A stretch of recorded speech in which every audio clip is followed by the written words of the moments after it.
ลาธรรมอันชื่อว่าอนิจจทุกขะอนัตตาฮอเมื่อวันที่3เดือน8ปี2017รายการนั่งกรรมฐานอนัตตา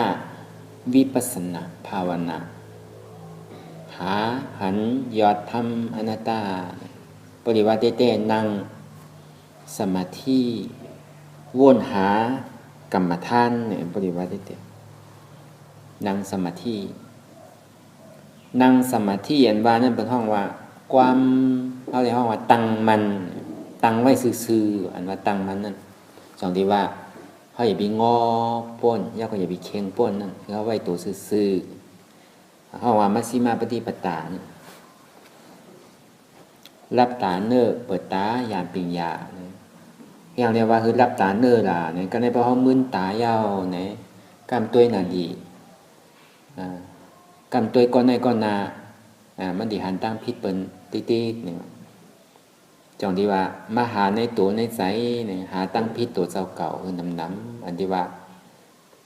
อนัตตาวิปัสสนานั้นของอนัตตาว่าอนัตตาวิปัสสนานั้นมันเป็นที่ของมีมันมีหังก็เปิดว่าเขาหยุ่มยำว่ามันมีเขาหยุ่มยำว่ามันมีเนี่ยเขาสังดีเป็นทุกข่าวนี่ที่อนัตตาคำว่ามีเนี่ยเขาสมบัติมีเนี่ยอันนี้มันเปิงกันที่ไหน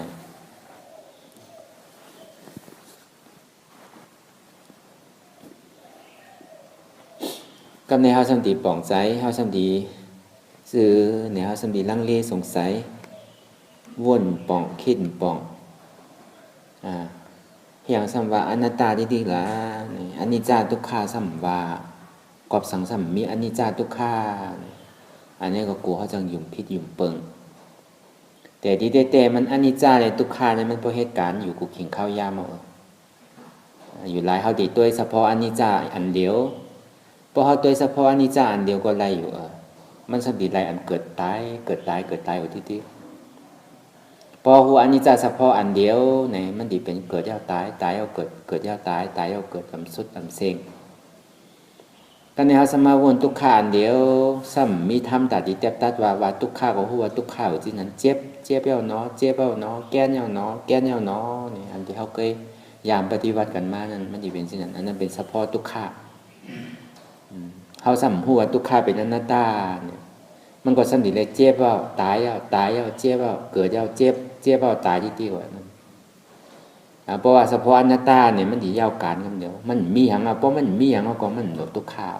ก็บอกว่ามันยังมีอยู่นั่นนะจึงได้เป็นทุกข่าวเพราะที่เอาการลอกกี่ว่าเนี่ยก็เฮาวนลองตั้งนอกเฮามีลูกเฮามีโผเฮามีเมเฮามีอกจากเงินคำเฮามีกาเฮามีเสื้อผ้าเฮามีไห้มีสวนมีนาเฮามีแสงมีล้านเนี่ยก็เปิดเฮามีนั่นน่ะเฮาจึงนี้ทุกข่ายย้อนมันอันนี้ยังว่าเป็นตั้งนอกไงเขายังไม่ใจจอมไม่ใจอยู่บางพอเข้ามาที่ในเขายังวนว่าประตูก็หับก่อมหู้เสื้อก็แล้วออกอะไรเก็บไว้ไม่ได้เก็บไว้ก่อมหู้โกผลย่ำผลเปิ้ส่วนเขาก่อมได้กับตัวถึงไหนว่ามันหกหมดเลยกับวนกับกูเจอกูลองอันนี้มันยังว่าเป็นตั้งนอกไงจองก็เปิดว่าเก่ามีอยู่ที่หยุ่มยำว่าเก่ามีอยู่ที่นั่นมันก็ยังเป็นทุกข์ก็เปิดเก่ามีนั่นก็ในมาวนในตัวใจเขาเนี่ยก็ เหมือนนั้นมาเก่ามีโหเก่ามีมือเก่ามีขาเก่ามีโตเนี่ยเก่ามีเนื้อเก่ามีหนังเก่ามีเอ็นเก่ามีดุเก่ามีเลือดเก่ามีใจอันนี้ก็เป็นทุกข์เก่ามีผมโหผมโหเก่าหอกยาวเก่าโดยย่อมือมันล้ำผมโมเกา4-5-6วันยาวก่อมในซ่าในสวยยาวก็โดนเนียดซ่าเนียดสวยปันมันครูก็ตันไม่ยาวก็โดนคอกปันมันขี้ตาก็นำหนายาวเนี่ยก็โดนเอาออกพองตั้งแต่หูหลังตั้งแต่เคียวตั้งแต่เลียบแต่เนื้อกูเสื้อกูลองตั้งแต่จิกโหต่อไปจินของเขาแน่เขายังไหลดูแลลุมลาปัดปวดลุมลาดูแลมันอยู่ดีๆกัน ก็เปิดว่าพุทธาภาเป็นเจ้าสันติบาลนั่นนะอันที่เฮาก็เปิดสั่งให้เฮามาไล่ตัวทุกข้าเนี่ยก็เปิดว่าอวิชชาหันพิษอัตตาอวิชชาเป็นอันเดียวกันพอมาป่องก้อนใต้เฮาเนี่ยเนี่ยเงอเนี่ย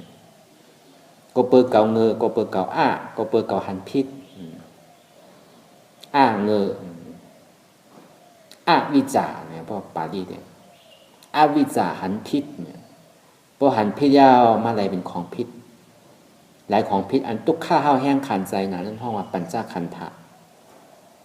ปัญจขันธะหาเปิงเนี่ยอันนี้เป็นตัวตุกข้าหลงก็เปิดเนี่ยเฮ็ดให้เฮาตุกข้าชุดเซงเย้าโตฮิปอเนี่ยอันนึงเย้าอันนึงเมียวหนึ่งเย้าเมียวหนึ่งตอนหนังของใจเฮาเนี่ยมันหนังเสื้อผ้าเฮามันหนังกาเฮามันหนังหอเฮิรนเจนต่างเฮาเนี่ยมันหนังแคบดินเฮาเสื้อผ้าเฮาเนี่ยเพราะว่าเข้าใจกำหนึ่งมันเก่ายาวในสำหรับออกแปดสำหรับหานใหม่มาแทนอันนั้นก็เพราะมาวนด้วยอีหลีเนี่ยก็เมื่ออันเข้าซื้อมาอยู่นั่นตอนหนังโคค่ำที่เข้าใส่ตอนหนังพงที่เข้าใจ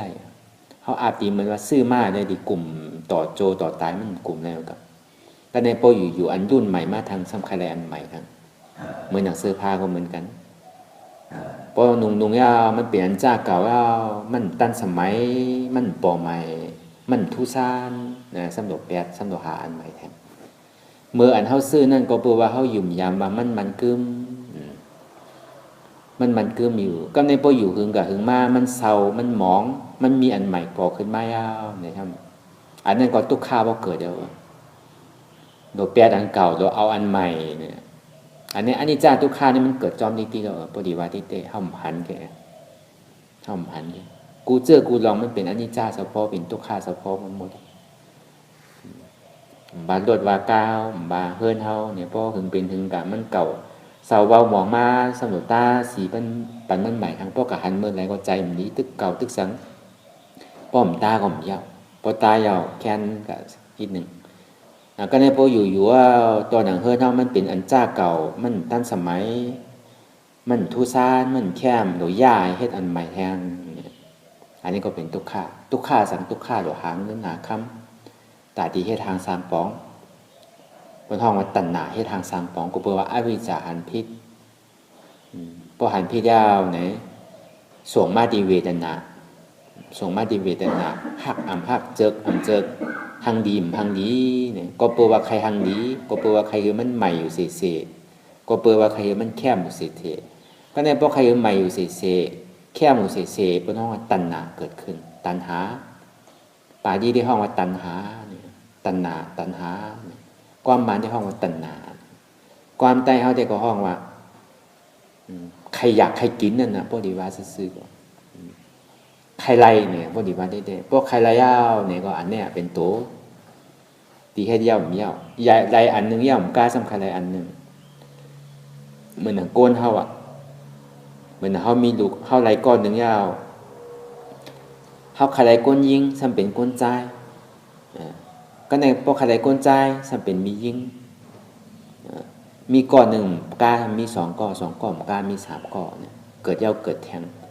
ตอนหนังลูกออกเขาเนี่ยเขาก็ยังเป็นที่นั่นนะตอนหนังก้นเขาก็เหมือนกันนะอยู่หลายก้นใกล้แปดโผแปดเมตรเนี่ยก็พอแปดแล้วใครแปดที่กันใคร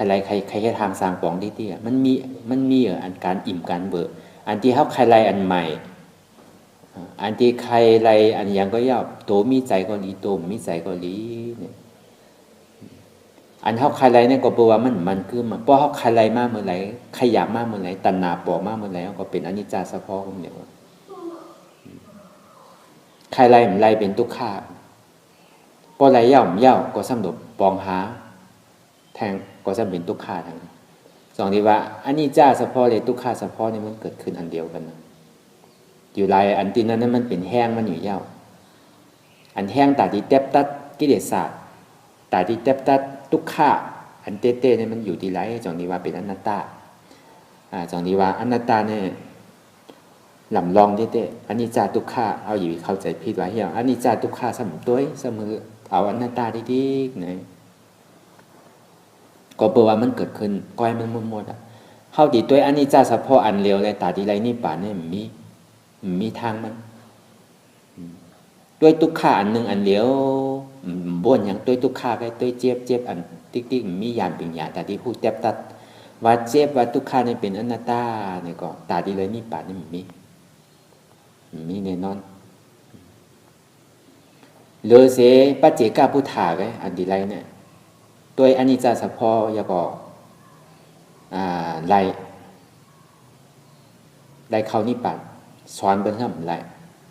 ด้วยทุกข้าเฉพาะเนี่ยไรนิพพานสอนเบิ่งก็ทำไร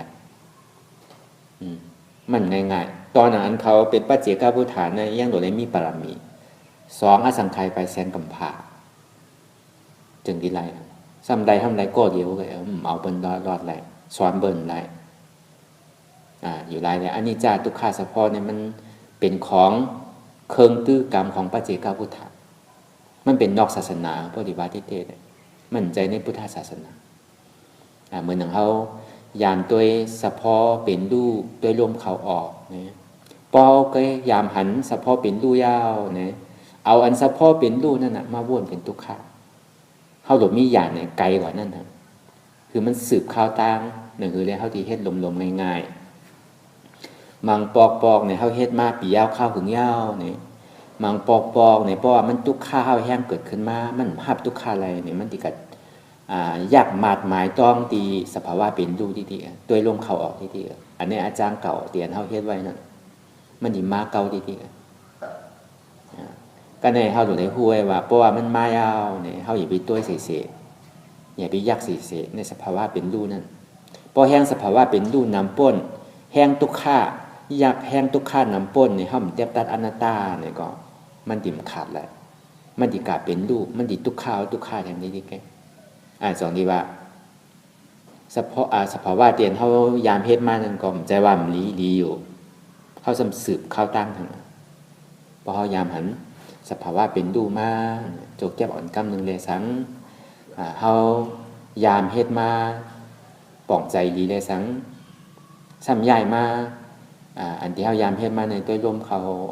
ออกสุดเข้าบางปอก็เฮ็ดแห้งๆอันนั้นเป็นห้องสภาวะเป็นรูป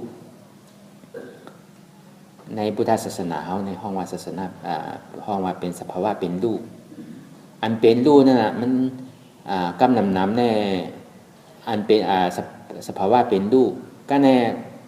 ซ้ำบางทีบางตั้งเขาดีสอนด้วยเจ็บเอาต้องเอามาเจ้าหมายเอาแก้เอาห้อนเอ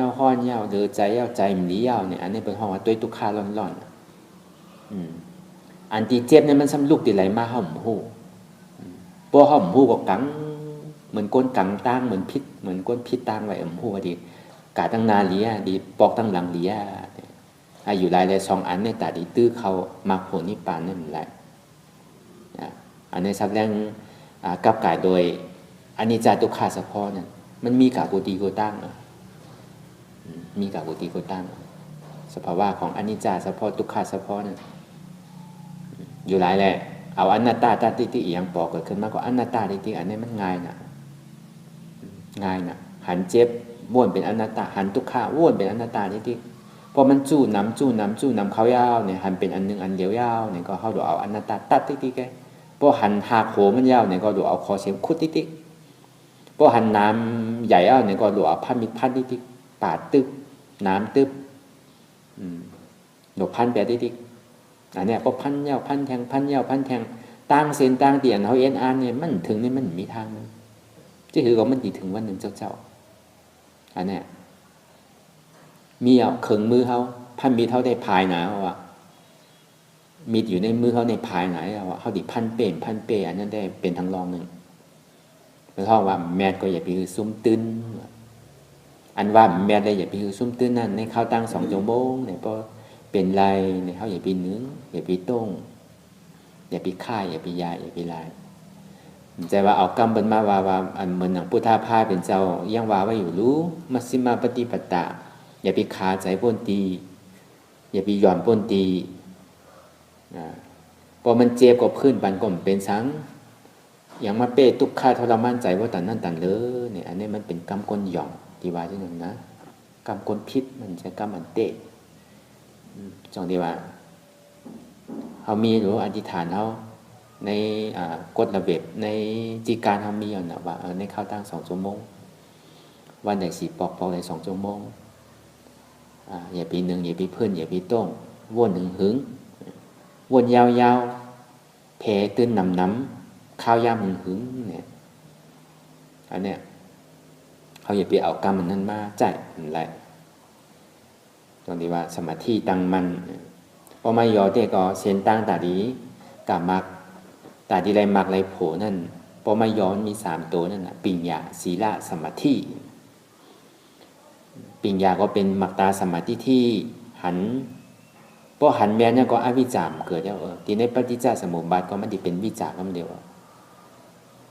ก็ในพอเขาวนแม่เนี่ยก็พอหันแม่มันถึงวนแม่นะสมาสังกัปปะวนแม่ก็ในพอเขาหันพิษมันติวนพิษ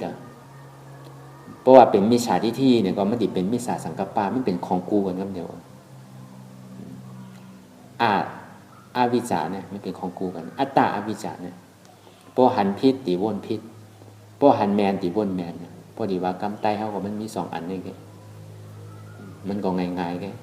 พอมายอเด็กๆก็มันมีปิญญาศีลสมาธิเนี่ยในสัมมาวาจาสัมมากัมมันตะสัมมาอาชีวะใน3 ตัวเนี่ยอยู่ในศีลเนี่ยสัมมาวาจาเนี่ยเฮาเมื่อเฮาอุบเมื่อเฮารัดเมื่อเฮาอุบจากันไหว้เสออกตะลากับก็ดีเมื่อเฮาวนตะลาอยู่นั่นก็ดีเฮาวนเป็นอนัตตาทิฏฐิพอวนเป็นอนัตตาทิฏฐิก็ตามมันติผิดศีลกับกายเลยวาจาเนี่ยมันผิดแล้วอยู่ไรศีลเนี่ยมันถึงใสขึ้นมาข้างก้อยมันสมากัมมันตะการงานเตียนเฮาเฮ็ดอยู่มื้อเดียวเฮาบ่เฮ็ดหยังเนาะวันใด4 ปอกเลย2 ชั่วโมงเฮาก็เฮ็ดการตะลาเฮาทิฏฐิน่ะอันนี้การงานเฮาก็ผิดลูกเฮาบ่ใจดอกกะกล้ากะขายเฮาบ่ใจดอกกะหาปลาหาปูหาสังลูกอันนี้ก็มันจืนใสกับข้างก้อยมันสมาอาชีวะเฮาติกะหายังเฮาติกะกล้ากะขายสังเฮาติกะเลี้ยงสังก็มันบ่ใจดอกเฮามีอาชีพมีหยังตาดีมาเฮ็ดลงมื้อเดียวเฮาเอาตัวเอาใจเฮาดูปันพุทธาภาเป็นเจ้าธรรมะอนัตตะอันที่อยากเขาเจ้าอยู่ไรศีลาเนี่ยมันจึงจืนใสข้างก้อยมันก็ในสมาธิแล้วสมาธิก็มันมีอยู่3 ตัวสมาวิริยะตั้งคัดใจจือใจ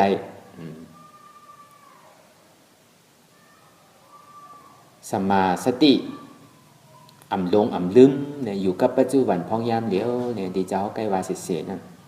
อย่าปีเขากาตั้งหลังอย่าปีเขากาตั้งนาคือเขาอยู่เขาเฮ็ดสังคือเขาฮู้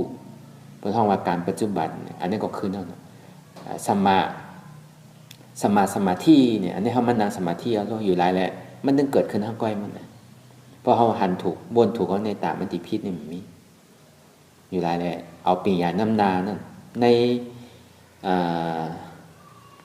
นหลีกในลายก่อนมันก็ตึงว่าเป็นสมาธิที่สมาสังกัปปะที่พระเป็นเจ้าห้อไว้เสียสมาธิที่สมาสังกัปปะสมาวาจาสมากัมมันตาสมาอาชีวะสมาวิริยะสมาสติสมาสมาธิเป็นปิญญาน้ำนาก็ในเขาสมาโหเฮทางเอาหางเฮโทเอาศีลสมาธิปิญญาเนี่ยพอมีศีลสายเอาไว้เอาสมาธิสมถะพอสมาธิสมถะแล้วเนี่ยก็ไว้เอาวิปัสสนาเนี่ยกำน้ำเนี่ยเขาอยู่กันที่นั้นมั่นใจศีลาเนี่ยมันเป็นเพราะศีลาเปิงเหลียวเนี่ยมันเป็นการตาดีเป็นก้นดีพีรีไงก็ในเพราะสมาธิเนี่ยมันตาดีเป็นสางนะอันนี้มันเป็นของตื้อสางนะเพราะดีว่าได้เตะในสมาธิในสมาธิเนี่ยในศีลาเนี่ยมันเป็นของตาดีเป็นก้นอันนี้เขาเฮ็ดมาเพราะเขาเฮ็ดมาเขาเป็นก้นแหละมันเป็นของตั้งหลังเขาหมดอยู่หลายพระเป็นเจ้าเอาปิญญาน้ำหนาอันของที่เขาเฮ็ดมามันเป็นตั้งหลังนั่นแหละกันกูเขาสงสัยกูเขาป่องใจแค่อย่างซ้ำว่าเอาปิญญาน้ำนากำน้ำในเมืองมามันก็ว่าเอาศีลาน้ำนาในเมืองไทยก็ว่าศีลาน้ำนาเนี่ยอันนี้คือเขาป่องปุณตาโกนปฏิวัติปุณตาโกนคลายมากเลยโผคือมันเจียวหันในปัจจุบันพองยามเดียวเนี่ยโดยได้เอาปิญญาน้ำหนักปุณตาโกนปริยัติอำเข้ากรรมฐานอำปฏิวัติปุณตาโลสั่งโลสอนเป็นอันเดียวอันนั้นได้โดยในมีศีลาทิ้งจอมป้อมมีศีลเนี่ยมันดีให้พิดกันหมดอันนี้เขาโดยได้ปองใจไว้2 อันปุณตาวุนเจ้าปรมัตถ์ในวุนเจ้า ปีแงบบุญเจ้าตาดีหาเส้นตั้งออกมนปนหลอดบุญเจ้าเต้ๆในโลกกำผาในเมืองศาสนากุติกุตั้งเนี่ยก็อันบุญเจ้าเต้ๆนี่มี2ป้าเลยบุญเจ้าป้าหนึ่งในตาดีหนังคือได้ตีได้ออกมนปนหลอดเหมือนสัมมาสัมพุทธะพระเป็นเจ้านะในหาเส้นตั้งตาดีออกมนปนหลอดอันนี้เป็นห้องว่ากรรมฐานหาตั้งออกมนปนหลอดอันนี้เป็นห้องว่าบุญเจ้าปรมัตถ์บุญเจ้า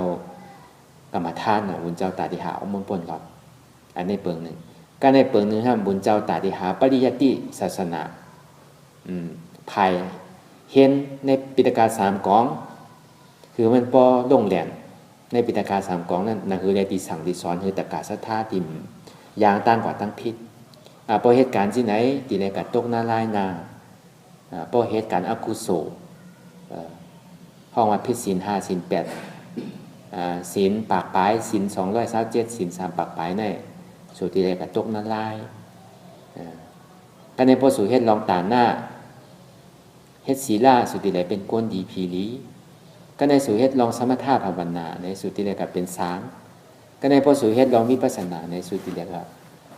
เข้ามรรคผลนิพพานปุณตะสอนใจวันนำปฏิวัติเตอเหมือนว่ามันดีมีกรรมนำเพราะกระถ่อมเนี่ยเจ้าป้าในใครฮอกเกี่ยวกับลองสังเกี่ยวกับลองตานหน้าเป็นเปิงหลวงเกี่ยวกับลองศีลาเป็นเปิงหลวงเกี่ยวกับลองสมถะเป็นเปิงหลวงเกี่ยวกับลองวิปัสสนาเป็นเปิงหลวงอันนี้เขาก็สำรวจในมีหูลีเลยหมอท็อปในกรรมนำในเพราะปุณตะบุญเจ้าปริยัติศาสนาอันเห็นเอาคำสั่งคำสอนพุทธาภาเป็นเจ้านั่นเนี่ยอันนั้นได้หลดได้เอาวินัยนำหนักป้อมมีวินัยเนี่ยมันจังพิษป้อมเฮ็ดกลางดูกลางใส่เนี่ยก็ในเพราะอันไผ่วิปัสสนาเนี่ยโดยเอาปัญญานำหนักเพราะปัญญานำหนักเพราะเขาหันแมน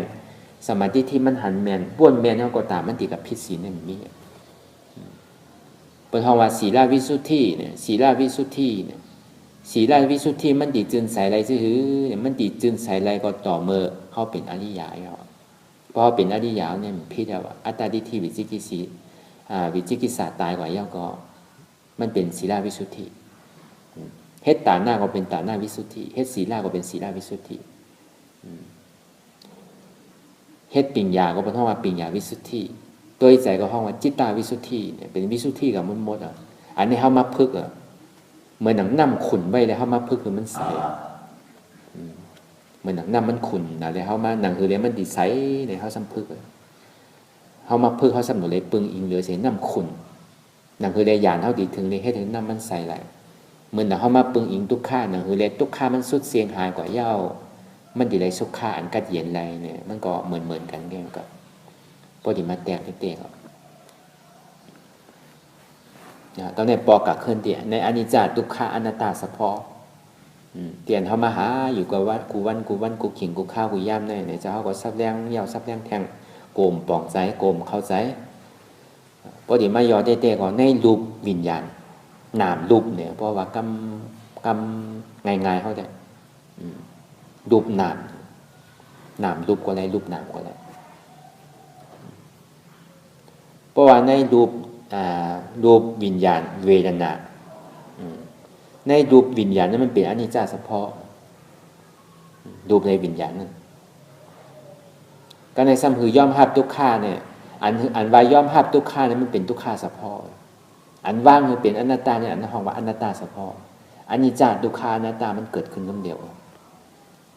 อยู่ไรแต่ก็โดยไรปึงแห้งของอนิจจทุกข้าแต่โดกาวนว่ามันเป็นอนิจจเป็นทุกข้าอย่างคือเลยมันดีห้าวแห้งห้าวโดยย่อมภาพทุกข้าได้ดีแก่เพราะย่อมภาพทุกข้าได้ดีเก้าเนี่ยก็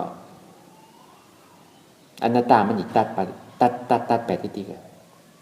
พอดีว่าเตก็ทุกข้าเสียจ่าแต่สมมุติยาเสียจ่าเนี่ยมันก็เป็นอนิจจเฉพาะ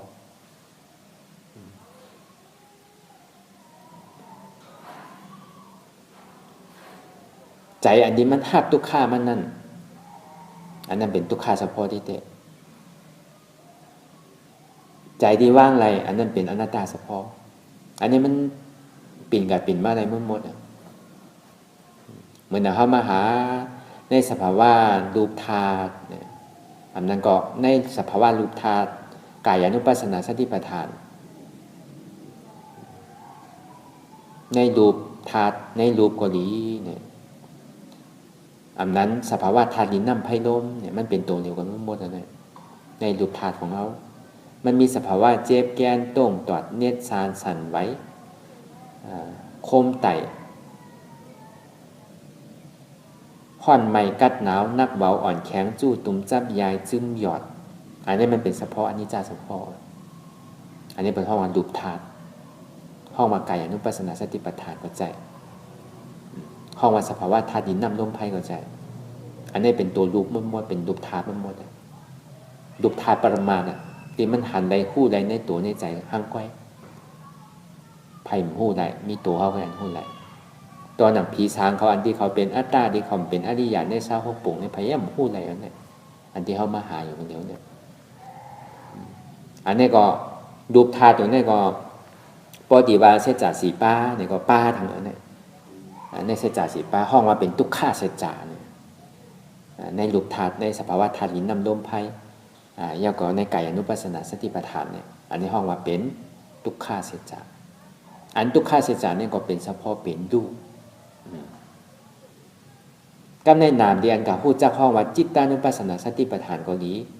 อันนั้นห้องว่าวิญญาณก็ดีห้องว่านามธาตุห้องว่าสมุทัยสัจจะเหตุหากเงาอจองทุกขาเนี่ย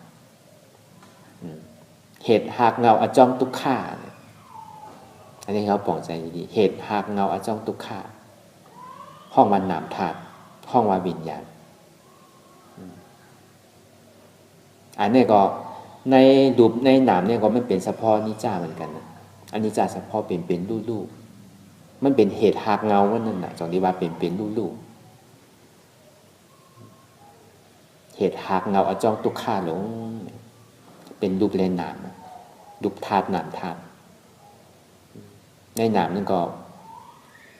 นามก็ใจวิญญาณก็ใจใจผู้ก็ใจยาวก็จิตตานุปัสสนาสติปัฏฐานก็ใจยาวก็สมุทัยสัจจะก็ใจจงที่ว่าเป็นเหตุหากเงาอจองทุกขาหลงเนี่ยก็ในเพราะมันเป็นเหตุหากเงาอจองทุกขาหลงยาวมันสัมส่งปันที่อันใจหับอันห้องว่าเวทนานั่นมันอยู่ที่เนี่ยมันตีออกมันตีปลายมันตีหนีมันตีใครหาตั้งสุขขาใครหาตั้งทุกขานี่มันสัมปอกขึ้นมาที่เวทนาเนี่ยอยู่หลายเลยอันเจ้าเขาเป็นปกติสาวกะทุกขาปฏิปตาปิญญาปุกโกอันว่านั่นโดยได้ปึงอิงเหนือเสียทุกขาเวทนาอยู่หลายเจ็บที่มันปอกเกิดขึ้นมานั่นมันเป็นสภาวะของมันอย่าไปกับอุปเปิงมันอย่าไปกับจี้กับสังมันใดมันเป็นสภาวะของมันอย่างก็แปลว่ามันเป็นอนิจจาเฉพาะนั่นนะจอดีว่ามันเป็นเรื่องของมันเหตุการณ์มันอยู่ยาวมันเป็นอนิจจาอย่างมันเกินอยู่ยาวมันเป็นลู่ๆอยู่ยาวก็แปลว่ามันเป็นลู่ๆนั่นน่ะใจนามเขาก็เหมือนกันที่เขาใจเขากับหู้เป็นกำว่ากำเจ็บกำแกนกำต้งกำตอดกำเน็ตกำซานเนี่ยเพราะว่ามันคือหมู่มันออกเป็นอันเดียวแค่เพราะเจ็บก็เจ็บปึงเดียวก็อย่าไปมีนักอย่าไปมีแกนอย่าไปมีต้งก็เพราะว่านามและรูปนั่นเนี่ยพอดีมายอทางนามธาตุรูปธาตุนั่นมันเป็นเฉพาะอนิจจาเฉพาะก็เพราะว่ามันเป็นอนิจจาเฉพาะยาวมันจึงที่ส่งมาปันเวทนาในเวทนาสามเปิงนั่นในเวทนาสามเปิงเนี่ยมันดีมีทุกขาเวทนาสุขาเวทนาอุเบกขาเวทนากันในเฮาคู่ลองรูปธาตุนามธาตุดีเสต้าเนี่ยก็กันในเฮาสมัครคำอยู่ในเวทนากำนำในเฮาคู่รูปธาตุนามธาตุเฮาคู่เฉพาะอนิจจาเฉพาะอยู่กันในปองมาเขาในตีตัวเวทนาบางปอกมันหันอยู่คู่อยู่อันบนทุกขาก็หันอยู่สุขาก็หันอยู่อันบนอันนี้เฮามาเข้ากันในอุเบกขาเวทนาอันนี้ก็ตาที่ออกบนปนรออะไรนี่มีอันนี้ก็หยาดเตะอันนี้ก็มันจังกะกวังอยู่มันก็เป็นตั้งสางดีๆนั่นเพราะไรตัวนั่นกะป้อมเอาธรรมนัตตาตัดมันนี่กะกวังหมดที่นั่นดีๆกันแน่พอมันยามยาวเพราะว่ามันถึงขิงข้าวมันมาเวทนามันปอกเกิดขึ้นมายาวนะมันไข่ปลายนี่ที่อันนั้นคือเรียนมันเปี่ยวมันมวนพวกเรานั่งที่ไหนเนี่ยมันดีนั่งขำอะไรหึงก่อมโปเจ็บก็คือเนี่ยมันดีกายเป็นซ้อมันน่ะซาเวทนาเพราะว่ามันยามนั่งที่ไหนมันดีนั่งที่กะมันดีเปลี่ยนแล้วอ่ะ ก็บอกว่ามันดังไรหึงอยู่รายละเอียดไปเอาว่าเขาดังไรหึงเขาดังที่ไหนเขายามเย้าเนี่ยเพราะเขายามดังเนี่ยเขาติดทุกข้าอันนั้นอย่าไปโกเพราะฉะนั้นเนี่ยมันผ่านอ่ะทุกข้าอันว่านั้นมันผ่านตอนหนังพระเป็นเจ้าเปิ้นก็ว่ารู้ว่าอนิจจาทุกขาอนัตตานั้นสุขาเปิ้นว่าอนิจจาสุขาอนัตตาว่าอนิจจาอุเบกขาอนัตตาเปิ้นว่าทุกขาอนิจจาทุกขาอนัตตาอยู่หลายป้อมมีก็เปลว่าให้อย่างนี้มันเป็นทุกขาก็เปลว่ามันเป็นอนิจจาเฉพาะก็เปลว่าเป็นรูปมันจึงดีเป็นเหตุอนิจจาเฉพาะนี่มันเป็นเหตุทุกขาเฉพาะนี่มันเป็นผลมันเป็นผลก็แปลว่ามันเป็นอนิจจาเฉพาะอะไรมันจึงไรมาเป็นทุกขาอันนี้มันเกิดขึ้นอันเดียวกันแล้วนะพอเขาพูดรูปธาตุนามธาตุรูปธาตุนามธาตุเป็นอนิจจาเฉพาะก็แปลว่ามันเป็นอนิจจาเฉพาะเป็นรูๆอะไรจึงที่ส่งเขามาเป็นทุกขาเวทนาเขามาเป็นทุกขาเฉพาะก็ในตาที่ป้นทุกขาเฉพาะไรแน่เนี่ยกำนำแน่เขานั่งในเปี่ยวก็เดี๋ยวนี้มันสูมีนั่งก็หันทุกขาก็เดี๋ยวมาบอกนั่งหึงกับพอจมงไปเนี่ยก็หันทุกขาก็เดี๋ยวพอหันทุกข้าวให้ไปดีเต้มันเป็นแสงดีนะเป็นของดีนะเอาสำคัญไปมันก็ในทุกขามันปอกเกิดขึ้นมากก็คือยอมหับเขาปลายป้นโดยได้ยอมหับมันเหมือนหนังปลายจ้างเขาจูงงาอยู่แล้วแหละอย่าไปโกไล่เสือนั่นเพราะเป็นวาเสือเนี่ยอย่าเป็นแนกโกเด้อเพราะเป็นวางูก็อย่าเป็นแนกโกเด้ออันตัวงูเลยตัวเสือเนี่ยอย่าไปโกอันตัวงูตัวเสือนั่นมันเป็นอนิจจาเฉพาะไงอยู่ไปกับโกมันวะโดยได้โกงาเสือได้เรียบเสือโดยได้โกอันปิดงูอันตาที่มันซักใส่เขานะโดยได้โกปิดมันวะเพราะเมื่อไรเพราะเขากะเอาปิดงูออกยาวเขาก็เอาเรียบเสือออกเนี่ยเขาก็เอาง่าเสือออกแล้วเนี่ยมันครบแล้วเขาก็ตายเขาก็รอดข่อยเอาอันง่าเสืออันเรียบเสืออันปิดงูนั่นมันอยู่ดีอันนั้นทุกข้าตัวเนี่ยอยู่ไรให้เขาอดเอาทุกข้าเนี่ยเพื่อเอาอดเพื่อเอาเยื่อนเอาก็ในปยอมหับสัมติเอาอย่างตัดไรล่ะเนี่ยว่ามีอนัตตาเนี่ยตัดไรเพราะว่ามันใจเก่าเนี่ยก็มันก็ตัดอะไรนิดเดียวเพราะว่ายังตึกเป็นเก่าอยู่เนี่ยก็มันใครหาตั้งปลายนิดเดียวมันอดมันเยื่นทุกข้าอะไรเพราะว่ามันเป็นเก่าก็ในปมายอให้ว่าซื้อในรูปวิญญาณเวทนาเป็นอนัตตาพอดีว่าก็อนิจจาทุกขาอนัตตานั่นแหละรูปวิญญาณเป็นอนิจจาทุกขาเป็นทุกขาเวทนาเป็นทุกขาอนัตตาเนี่ยก็ในรูป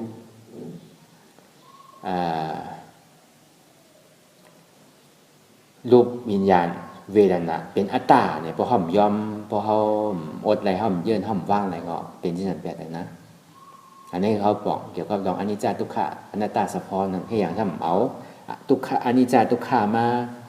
บอกพันพองหลาให้อย่างนั้นซ้ำกลุ่มกับอนัตตาที่ติ๊กอยู่เนี่ยคือเขาบอกไว้คือเขาพูดเขาเข้าใจไว้ตีเต้ก็มันถึงเหตุการณ์ของมันอยู่แล้วนะอนิจจาทุกขะเหมือนหนังตั้งนอกจะเขาก็ว่าไม่เหมือนหนังตั้งในเนี่ยก็คือเขาหันดีกว่านั่นครับเขาดูหาตั้งในนู้นทำใจดูหาตั้งนอกนู้นการนั้นที่ป้นตู้นี่มันอยู่ที่ใจมันจะอยู่ที่โตคนอันนั้นเป็นเช่นนั้นก็เนี่ยเหมือนหนังพุทธาภาเป็นจาวาจือเนี่ยนามดูปังอานิจังพยาเทนะนิจังวัตตานิปานังนามเลยรูปในว่านามรูปังอานิจังว่ามันเมว่าเป็นลู่มันกึมว่าพยาเทนะก็แปลว่ามันกึมแล้วจองที่ห้องว่าเป็นเพศไพ่ที่เลิศใหม่ดีโกนานี่จังวัตตานิปานังเนี่ยว่าอันที่มันกึมติ่มลุ่มแล้วในมีว่าเป็นนิปานเนี่ยอันนี้พระเป็นเจ้าว่าไว้ก็เนี่ยนามาดูปังทุกขังพยาเทนะสุขังวัตตานิปานังนามและรูปนั่นก็แปลว่ามันคืมแล้วเนี่ยที่เตมันย้อนบอกกับขึ้นอนิจจาขึ้นมันสำกับว่าลองเหตุอจองของอนิจจาสะพอ สมเอามาแต่ก็เปว่ามันขึ้นแลเนี่ยนามารูปังทุกขังพยาเทนาเนี่ยก็เปว่ามันขึ้นแลจงที่ห้องว่าเป็นทุกขาที่ห้าวแห้งดีโกนาเนี่ยสุขังวัตานิปานังเนี่ยมันมีทุกขาเสตาในก็เนี่ยมันมีอยู่อันสุขาที่มีตุกกำเหลียวนั่นเนี่ยเป็นสังเป็นนิพพานแล้วแห่งทางของนามาดูปังอนัตตาอาสาลักเทระสารังวัตานิปานังนามเลยรูปนั่นก็มันก็เป็นอนัตตาเว้ยเนี่ยมันก็เป็นอนัตตามันมีร่อนมีแกนร่อนแกนมีแคลเซียมไรพอใส่ตั้งเหนือลงตั้งไตมันมีร่อนมีแกนมันมีหยังเนี่ยเป็นอนัตตาอันที่สุดเนี่ยนามาดูปังอนัตตาอาสาลกเทนะเนี่ยอาสาลกเทนะอันสุดอันยอดเหลือเสียอนัตตานี่มีอย่างทางยาวนี่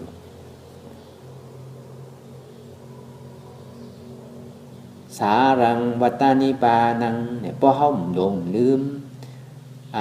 ในรูปธาตุนามธาตุในรูปในนามนั่นก็ดีเนี่ยพอเฮาหลงลืมแล้วเขาวนเธอเป็นอนัตตาอยู่ที่ในซึ้งว่านี่ป่านที่กัดเย็นอันบ้านนั่นโดยย้อนหนกคอก็ตึงกว่าหังก้อยพาเป็นเจ้าว่าไว้ถึงขนาดนั้นเหลือเสียอนัตตาอันเดียวเนี่ยมันมีอย่างทางยาวอยู่หลายในโกนเขามันใกล้กับตื้อใกล้กับยึดว่าเป็นตัวเขาใจเขามันมีเนี่ยอันเนี้ยให้เขาทุกขาเนี่ยโดยเสธรรมอนัตตาเนี่ยว่ามันมีอย่างทางตาติปุ่นในสภาวะเป็นรูปในสภาวะทุกขาอันนี้ภาพเป็นเจ้าห่อไว้แตกๆแดงๆเอาปอกๆเจ้าก็พอสดกับมาท่านได้ก็ใกล้ว่ายามว่ากันเนี่ยนามารูปังอนิจจังนามารูปังทุกขังนามารูปังอนัตตา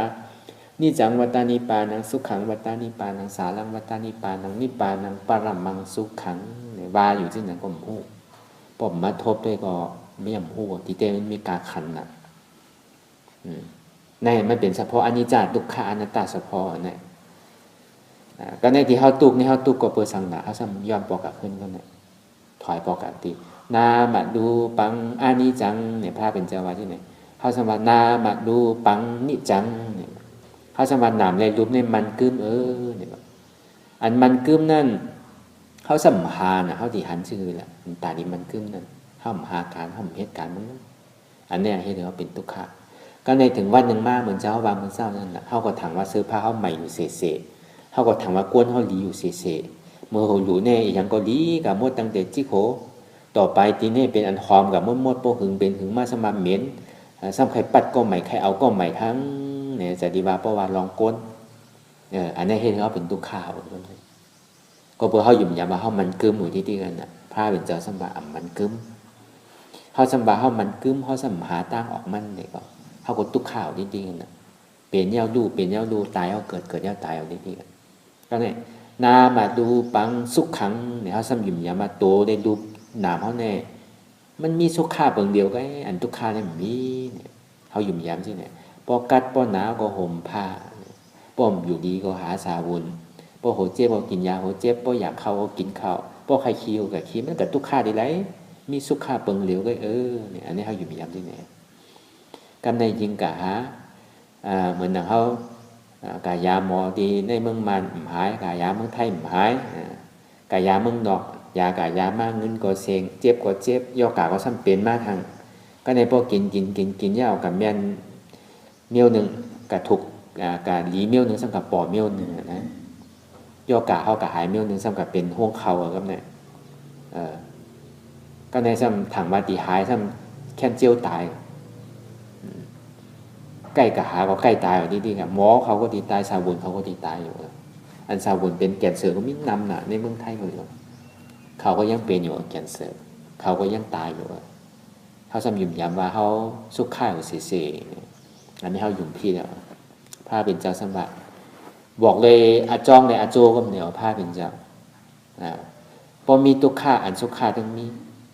พอมีอันรู้เดี๋ยวอันรู้ก็ต้องมีเนี่ยมันต้องมีตังออกมันพอมีตายอันตายก็มีเนี่ย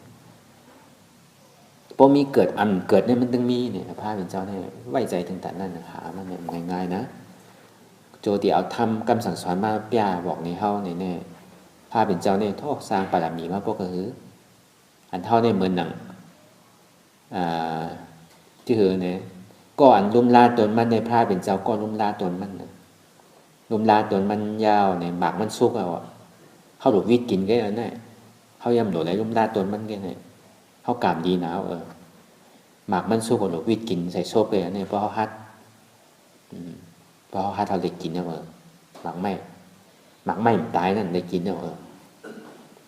การในทางของนามาดูปังอนัตตาอาสารักเทระสารังวัตตานิปานังเนี่ย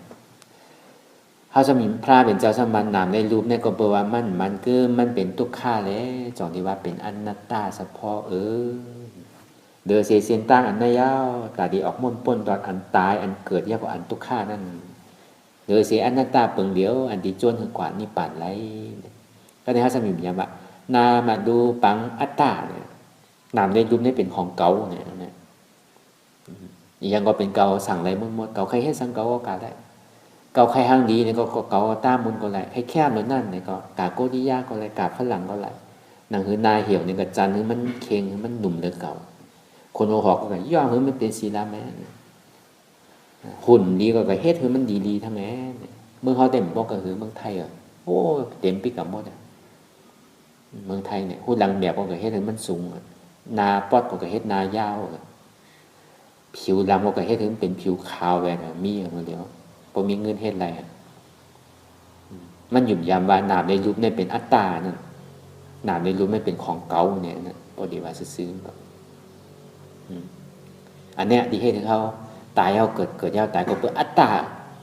าอวิชชาเนี่ยเฮ็ดถึงเขาเกิดตายเขาหันพิษมาที่ๆเนี่ยเขาก็เลยเฮ็ดพิษที่ๆนั่นหันพิษวนพิษอยู่ที่ๆนั่นอันเนี้ยเฮ็ดถึงเขาตายเขาเกิดยาวตายอันนี้ว่าเกี่ยวกับเรื่องอนิจจทุกขอนัตตาเฉพาะมันมีอยู่กูเตียอนิจจทุกขเฉพาะน่ะเหมือนตาวันคืนมาเจ้าเนี่ยเป็นอนิจจาก็ในโพส12ก็เป็นทุกขาวนะกำปยาวตาวันตัวก่อเป็นอนัตตาวนะมันเป็นเช่นนั้นเหมือนหนังเฮิร์นก็เหมือนกันเหมือนหนังโว้ใกล้ก็เหมือนกันเหมือนหนังโก้นเขาก็เหมือนกันนะเพราะเป็นทุกอ่อนยาวอยู่กำหนึ่งขึ้นมาเป็นสาวเป็นบ่าวยาวก็ในพอมีดุกมีสาวก็เจียวเถาพอเถาหรือเจียวตายอันนั้นก็เป็นอนิจจาทุกขาอนัตตาสะพอเหมือนกันอันนี้มันอยู่จอมตัวเขาหมดเขาหันก็เปิดอัตตาอวิชชามันห่มเขาไว้ที่เขาพูดทำมีมหันเนี่ยทำใจผู้เนี่ยก็เปิดสั่งละก็เปิดมันมีคนมาบอกนี่เขาพอมีคนมาบอกในหยาบนะหลุดได้ทบหนึ่งหลุดได้ทบพระเป็นเจ้าสูตรที่3 2พระสูตรใดสูตรหนึ่งในสูตร3สูตรนั่นที่จะเขาใกล้บาสิเสสูตรที่1เป็นกิเลสานิโรธาสัมมาสัมพุทธะห้อมทบขันธานิโรธาสัมมาสัมพุทธะห้อมทบก็ในเขามาทบญาติธรรมะถาตุสัมมาสัมพุทธะเนี่ยเขาทบเอาสำหรับอะไรมาทบในศาสนาพุทธะข้ามพระเป็นเจ้าสำหรับอะไรมาทบเป็นห้องว่าเฮ็ดง่ายแรงง่ายเป็นง่ายไรย่อมไรค่ายแต่ดีปองใจในหยาบมันมีคนบอกอันนี้มันมีคนบอกเนี่ยมันหยาบสิเดียวมันง่ายมันโมเดียวมันง่ายหนาวเขาโดยหยาบกินหมักไม่ใส่โซ่เบาแกมันสุกดีหนาวพอหัดอันนั้นแหละที่ว่าทุกข้าเนี่ยอันที่เขาหยุ่มยามมันยังกังวันอยู่มันโตกเนี่ยอันนี้เขาหยุ่มยามเหมือนเขาสู่ตลาเขาวนยอมหับทุกขานั่นเนี่ยพอมันเจ็บมาเลยโอ้ตัวใจพื้นเหี่ยวพื้นทั้งพื้นเหี่ยวพื้นทั้งเนี่ยมันดีเป็นตลาห้างไปแล้วตลาห้างโกนก็เป็นโกนห้างไข่ก็เป็นไข่ห้างไปแล้วเวลาเขาโอ๊ตเขาแมดก็อย่าไปซุ่มตื้นเขาเฮ็ดมันวันใดสีปอกอะไร2 ชั่วโมงเนี่ยอย่าปีนึงอย่าปีไข่พอตั้งเหนือมันโอ๊ตอะไรล่าที่ก่อมจังว่าอันคาเตียนเขาว่างอยู่เนี่ยอย่าไปพื้นล่าพวกเพื่อนก็เดิมจ้าเตจ้าใหม่ที่ดีเตจ้าเอาที่ดีเอาเตจ้าที่ดีเขาเตจ้ามาที่ดีเอาอยู่แล้วเขาหลงอัตตาอวิชชาเนี่ยหลงพิษตาพิษตังที่ดีเขาก่อนญาสาชมาเนี่ยก็ จี้ในเส้นตาเขาผิดอยู่ที่เขาไล่เขาติไล่นี่มันมีเพราะสลาเขาไล่ในตาเขาติไล่นี่มันมีมันหยาบเตะ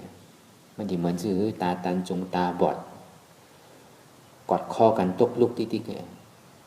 ก้อนหนึ่งก็เอาของยินปันกันก้อนหนึ่งหันหน้ากว่าตั้งวันออกก้อนหนึ่งสัมหันหน้ากันตั้งวันตก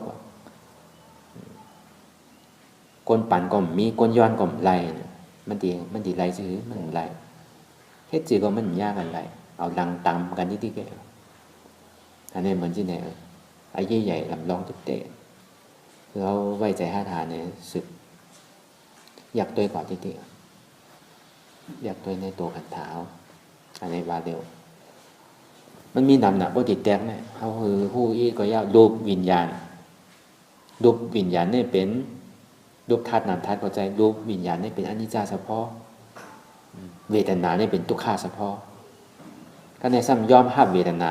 ยอมภาพในทุกขาเวทนานั้นว่างเป็นอนัตตาเนี่ยอันเนี้ยมันเป็นอนิจจาทุกขาอนัตตาเฉพาะเป็นอันเดียวกันกับเดียวเนาะคือเขาวนยาวๆข้าวยามหึงอย่าไปว่าไพ่พ่นอย่าไปว่าเทิงพ่นเตียนเท่าหันในเตียนเท่าวนถึงมันเพ่งเป็นกันหันอยู่อ่ำวนก่อนไรวนอยู่ก็ซ้ำหันก่อนไรเราวนหันเพ่งเป็นกันหันเจ็บวนเจ็บเป็นอนัตตาหันทุกขาวนทุกขาเป็นอนัตตาอันเท่าวนอนัตตาก็เขาบอกเลยหันทุกขายอมหับทุกขาย่อก็ก่อยวนเป็นอนัตตาอันที่เขาหันเจ็บนั่นก็อยู่เลยยอมหับเจ็บวนเจ็บมาเป็นอนัตตาคือเขาวนกันเลยก็ควรตั้งใจคัดใจปฏิวัติก่อนคือสภาวะอาสวะคือประสุดเสียงเก่งหายกว่าคำเดียวเฮ็ดคัดใจอย่าไปนึงอย่าไปพื้นดีสุดอ่ำต้งอ่ำหนึ่งอ่ำค่ายอ่ำลายอ่ำถอยหลังอ่ำพื้นอ่ำมืนตาอย่ายอมซุ้มใจอัตตาอันมันจี้สั่งคือหนึ่งคือต้งคือค่ายคือลายคือพื้นคือมืนตาอย่าปัญย่อมก้านไว้ใจหัดหานเสสืบต่อการปฏิวัติธรรมสมาธิที่หันสังหันสภาวะเจ็บแกนต้งตอดเนตรสานสั่นไหวโคมไต่ห้อนไม้กัดหนาวนักเว้าอ่อนแข็งสู้ตุ้มจับยายจึมหยอดห้องว่าสภาวะรูปทัดสีเปิงอันไรอันหนึ่งอันไรเสอันหนึ่งปอกขึ้นมาไหนคือเขาหมอวนว่างไรเหมือนนั่นเจ็บแกนต้งตอดเนียดซานสั่นไหวโคมไต่ปอกเกิดขึ้นมาไหนคือเขาว่างว่าเป็นวายย่อถาดลมอุปเปิงอ่ำไรอนัตตาอ่ำใจเก่า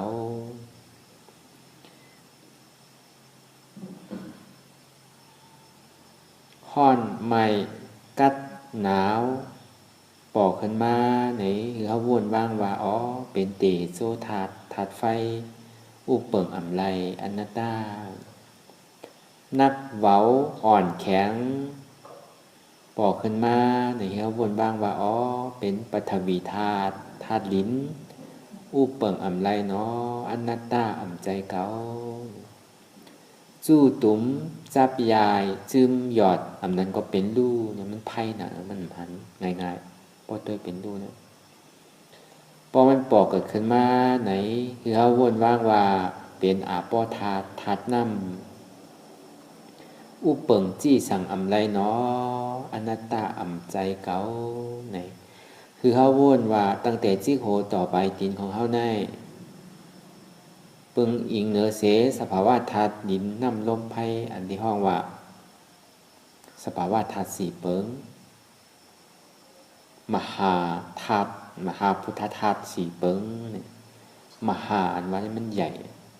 ธาตุที่อันใหญ่หนาห้องว่ามหาพอวนอันไหนว่างอันไหนไรมันปอกเกิดขึ้นมาไหนพรดีมันเป็นซื่อละไหนเขาติ่มได้กับวนว่าเป็นโหเป็นมือเป็นขาเป็นโกนเป็นแอวเป็นหลังเป็นจิ้น เป็นหนังเป็นเนื้อเป็นเอ็นเป็นลูกเป็นเลือดเฮาถิ่มเขาวนมันถิ่มเฮ็ดให้เฮาเป็นอัตตาอะไรอันนี้เป็นตัวทิ้งมันมันเฮาขับรถขับกาเนี่ยพวกกันยาไผแหลงยาวเนี่ยเฮาคึดกำหนึ่งพอคึดกำหนึ่งยาวเนี่ยพอไผเขียวยาวเนี่ยเฮาก็สนุกสืบข้าวตั้งก่อทางเนี่ยอันนี้เป็นวิธีมันพอเฮาหันเจ็บมาเนี่ยพอเอาอนัตตาสู่อันเดียวเป้เนี่ยก็สภาวะเนี่ยมันถึงแหลกหลายค่ายอยู่อ่ำกึดอ่ำดือเพราะว่าสภาวะรูปธาตุสีเปิงเท่านั้นมันเหตุการณ์อยู่ดีๆแล้ววนบ้างที่ไหนมันก็เป็นหาการที่มันเฮ็ดมันก็ดีป่นกว่ามันก็ดีโอดเยื่อนกันกว่าเขาก็ดีป่นได้มันดีถึงเส้นตั้งเดียนเฮาเห็นอ่านจอกดีว่าเอาสภาวะธาตุสีเปิงมาใจตื้อกรรมพอหันเจ็บอันหนึ่งอันเดียวยาวเนี่ยเขาก็ซ้ำขึ้นเอาอนัตตาตัดขึ้นบางปอกมันเจ็บเอาแตงมันฮู้ว่าติวนซื่อหือบางปอกฮ้อนไม้เสียบให้มันฮู้ว่าติวนซื่ออนัตตาก็เติกจุหลายได้คือเอาคือเขาป่องใจเข้าใจเกี่ยวกับลองกับกายโดยลองสภาวะรูปธาตุนั่นอันบายาวาแทงกูปอกขิงกูยาวอันนี้มันเป็นวิธีตาดีกาคือมันถึงตีถึงตั้งเปลี่ยนเท่าเอ็นอ่านไว้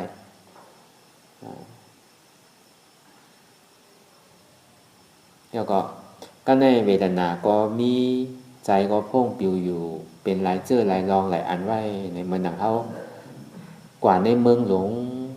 มีเสียนตาสายตั้งหลายเสียนหลายอันในเขากังทิศตั้งไว้มันเขาอยู่ในเถินในป่าหัวมันตีกาตั้งไหลหลีเหมือนหนังดิ้งแหวนคืนตัวหนึ่งยาวตัวหนึ่งจอกตัวหนึ่งยาวตัวหนึ่งในหาตั้งออกอำหันคือเขาเอาสติมาอยู่ที่ร่มเทยใจเข้าออกเย่าก็เอาอนัตตากับตติเวทนาที่มันปอกเกิดขึ้นนั้นติดตุกขานั้นเฮ็ดที่ไหนพอเฮ็ดไรสังวามเฮ็ดไรล่าเนี่ยปล่อยไว้กำหนึ่งอันเจ็บนั้นปอกขึ้นด้วยลมเทยใจเข้าเกิดเทยใจออกตายเกิดตายเป็นรูปอันที่ว่าเกิดตายเป็นรูปในเย่าเนาะเนี่ยมันติเหตุการณ์ของมันก็เลยทุกขามันเกิดขึ้นมาทุกขาอันที่ปอกเกิดขึ้นมานั่นก็อุปเปิงอำไรจี้สั่งอำไรอำใจเก่าเนาะอนัตตาอำมีเก่าเนาะอนัตตาเนี่ยคือเขาวนยาวๆข่าวยามหึงบอกกัน3 มินิ 5 มินิก็ในพอมันหันเจ็บเป็นอันนึงอันเดียวมันป้องสู้กันยาวในเขาติดตัดง่ายข่าวต่างเขาติดได้สืบต่อกับแทงพอมันหันเจ็บเป็นเปิงเดียวเนี่ยก็เขาก็บอกตัดอนัตตาได้ที่แกก็เพราะว่าในดวงวิญญาณเวทนาเนี่ยมันเป็นอัตตามันหมดพอเขาบ้างแล้วในรูปนั่นก็ในรูปขันธานั่นก็พอกับใส่จื้อมันก็เป็นอัตตาไปแล้วเขาสำรวจเอาอนัตตาตัดไปก็ในนามขันธานั่นก็เขากับใส่ว่าเป็นใจมิดีในเจ็บมิดีใจตัวในอันนั้นก็เป็นอัตตาใจมีการหู้ว่ามันเจ็บใจหู้เนี่ยมันไวน่ะมันอยู่ดีตั้งใจมันอยู่ตั้งเนื้อมันอยู่ใกล้ๆมันเป็นนามก็ในเวทนาใจหาบในเวทนานั่นก็พอเขาหมอว่างเขาดิวนว่าเป็นทุกข้าในเป็นเกาอย่างนี้ที่เกาให้สุขข้าน่ะอันนั้นก็ให้เป็นอัตตาเกิดแล้วก็เขาหลวงหมอว่างว่าทุกข้าดีปอกเกิดขึ้นมาอัมบาลไรอุปเปิงอัมไรอนัตตาสองที่ว่ารูปวิญญาณเวทนาเป็นอนัตตาใน3 อันนี้มันดีปอใน3 อันนี้ที่กันในรูปไปในนามไปในเวทนาที่กันกับปออัตตาที่กันอัตตาซนอยู่ที่เขาสำรวจเอาอนัตตาตัดเอาทั้งตัดเอาสืบตัดสืบแทบที่กันสืบตัดก่อนที่กันสืบเป็นสืบลู่สืบตัดสืบแทบที่กันตัดเธอออกที่กันเพราะน้ำเหมือนหนังน้ำมันกอกอยู่ในหมากหัวใจมันก็กาทั้งไหนก็ยีเนี่ยถอดออกที่พอเมื่อไหร่มันกับวนเป็นอัตตาพวกเก่าเกิดขึ้นมาเนี่ยเอาอนัตตาถอดออกก็แปลว่าหันเจ็บอันหันเจ็บนั้นมันมีสภาวะธาตุหินนำลมไพ่เจ็บแก้นตรงต่อในสารสันไหวคมไต่ห้อนไม้กัดหนาวนักวาวอ่อนแข็งสู้ตุ่มจับยายนั่นอันลุกขันธาอันดีฮาวานั่นเจ็บเตี่ยมันเป็นการมันนั่นอันห้องว่าเป็นทุกขาเสียใจ ทุกขาที่มีเตก็ในอันใจกับฮู้จักว่ามันเจ็บมันแก่มันตรงมันตอบมันนี่มันสามันเป็นทุกขะอันที่ฮู้จักว่ามันเจ็บเนี่ยมันมีที่ขาที่มือมันมีที่โหที่หางมันมีที่หนังมันมีที่มันนอวิญญาณอันนี้เฮาว่าเป็นสมุทัยสัจจะก็ในใจห้าเวทนาห้าทุกขาเวทนาเป็นห้องว่าใจห้าเวทนาบ่ว่าทุกขามาเนี่ยก็ยอมรับอันยอมรับนั้นเป็นมรรคสัจจะเป็นเหตุสุขะอันนี้เฮามาเฮ็ดเหตุสุขะนำอยู่แล้วแหละทุกขะเวทนามันปรากฏขึ้นมาเนี่ยเฮายอมรับอย่าไปป้ายเพราะเฮาบ่ยอมรับอะไรเนี่ยมันดิ่มเป็นมากเกิดมากมันดิ่มเกิดตามมันดิ่เกิดเนี่ยมันมีทางพอเฮายอมรับทุกขะนำยาวก็ในเฮาสมอปล่อยว่างเป็นอนัตตาได้อันตัวอนัตตาในกำเนิดเป็นนิโรธาเป็นนิโรธาสัจจะนี่เป็นตัวอนัตตาในกำเนิดเอาอนัตตาติๆอ่ะมึงนานไหนก็มันก็ดีกว่าติๆก็เส้นตาสายตาติอันเฮาเอ็นอ่านนั่นกูโก้ไหนไว้ใจสืบข่าวตามกว่าแทงอย่าไปโกเจ็บนั่นเป็นมากำเนิดเจ็บนั่นมันเฮาที่กินหมากไม้มันสิวิตเข้าซบว่าอย่าไปบ่ใครกินก็อย่าไปโก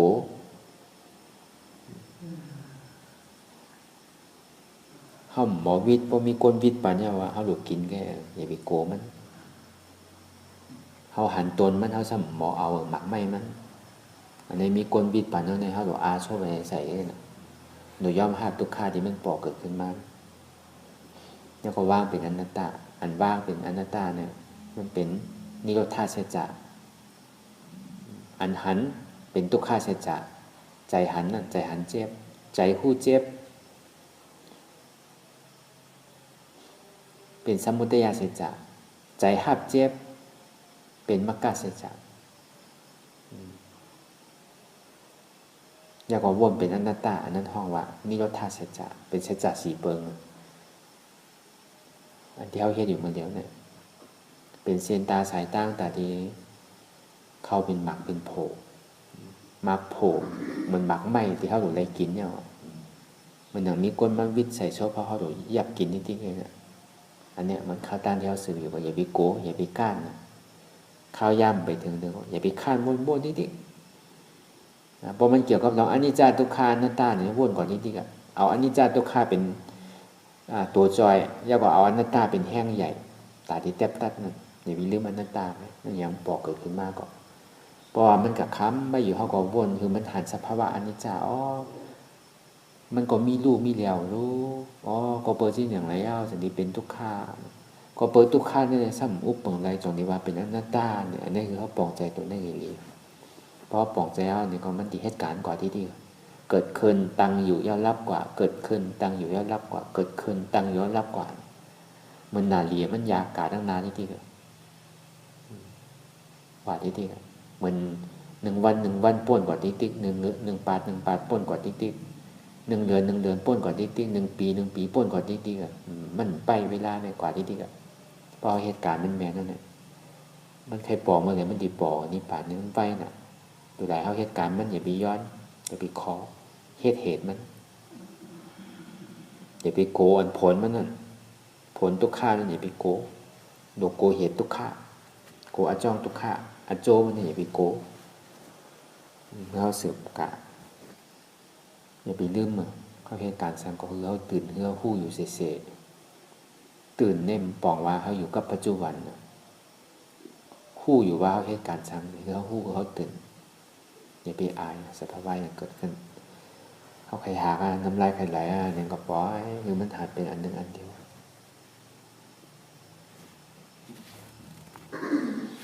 เมื่อเขาวนว่างนั่นก็เขาอย่าไปกันนั่นอย่าไปกัดจอมเจ็บอย่าไปกัดจอมเจ็บอย่าไปกัดสั่งมันตัวคือหันอันใจหู้เจ็บตัวคือหันอันใจหับเจ็บว่างคืออะไรหับทุกขาย่อว่างคือเป็นว่างคือเป็นอนัตตาเลยบางพอกับจอมมันอย่างหมักลอกกิงจอมกลวัวเอากว่าตั้งไรก็กระตุกตั้งนั้นหัวเดียวกว่าตั้งไร พอก็จอมเจ็บเราไว้ใจมันก้นคับรอโว้ไว้ใจมันตัวโว้ก็ไม่ได้เอาสติน้ำนายเนี่ยเหมือนโว้เจ้ามันดิพัดกันตั้งไหนมันไปโหมันดีขาดเช่นตั้งไหนมันโหเป็นอย่างน้ำนาเนี่ยมันเหมือนก้นคับรอโว้มือขอหนึ่งยับเจอมือขอหนึ่งยับค่อนพาดนั่นคือเนี่ยมันติ่มออกตั้งนอกตั้งเนี่ยพาดมาเรื่อยๆนั่นคือดิบเป็นอัตตาพวกมันอะไรมันกับวนเป็นอัตตามากคำเดียวแล้วมันพาดเอาควันฝังมันทำใจเก่าที่นี่ก็อนัตตาใจเก่าที่นี่กาซื้อที่นี่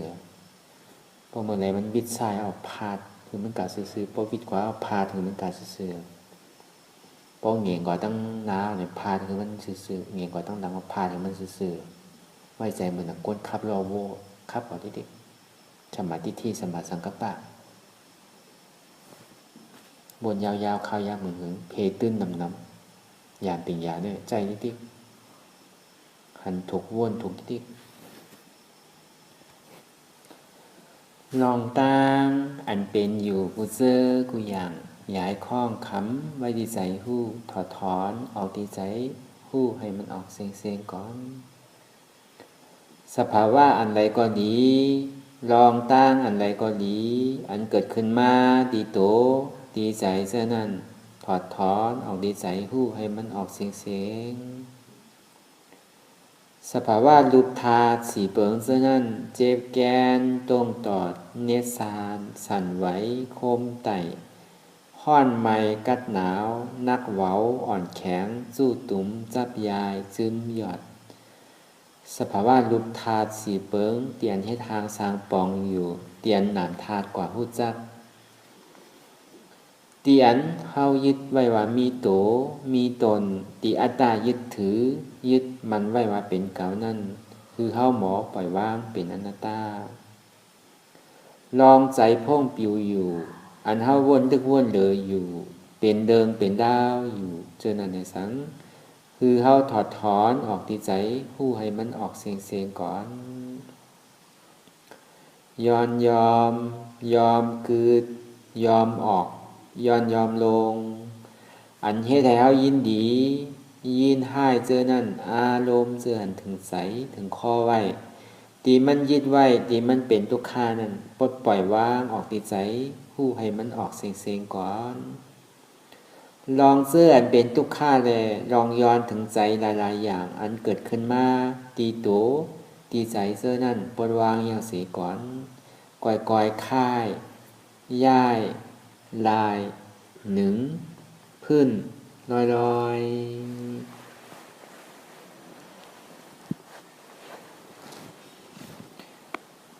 ปอยยาวๆไหนก่อยเปิดตามึนตาลอยในเป็นการปฏิวัติธรรมค้นหายอดธรรมอันเกิดขึ้นตีโตตีใสอำนั้นค้นหาธรรมอนัตตาสุดยอด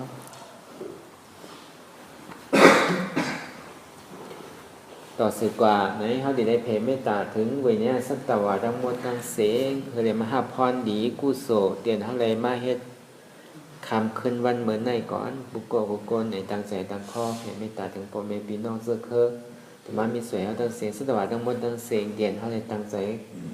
ฆ่าตายก่อนดีตั้งใจฆ่าตายก่อนดีก็ได้ภาพพรดีกุโสเขาอ่อนกันว่าจ้ออิตังมิปุญญังอาสวัคยังวะหังหอตุมาบุญญาภากังสเปสตาสมาลพันตุอิตังมิปุญญังอันเก่าคาไลมาตือกรรมปฏิบัติ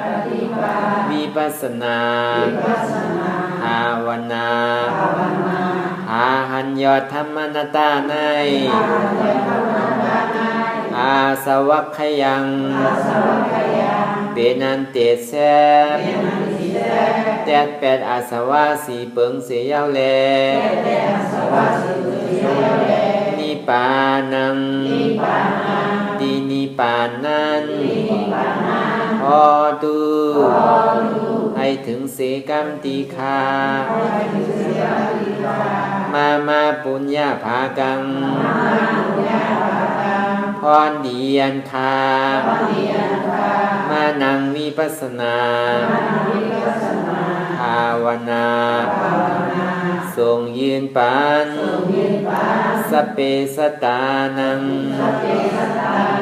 เตจาโปเมสราญาติกาเต้นเคเจอใครได้ก็แลซากว่าสัตวาตั้งสิ่งตั้งหลงนั้น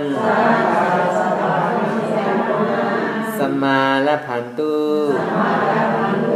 อะไรพรดีนังกันตั้งเก่าคาตั้งเสกเสกัมติคาโนสาธุสาธุสาธุ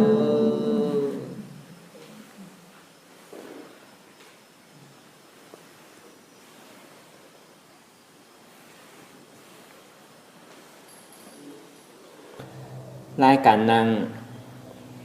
กรรมฐานอนัตตาวิปัสสนาภาวนาหาหันยอดธรรมอนัตตา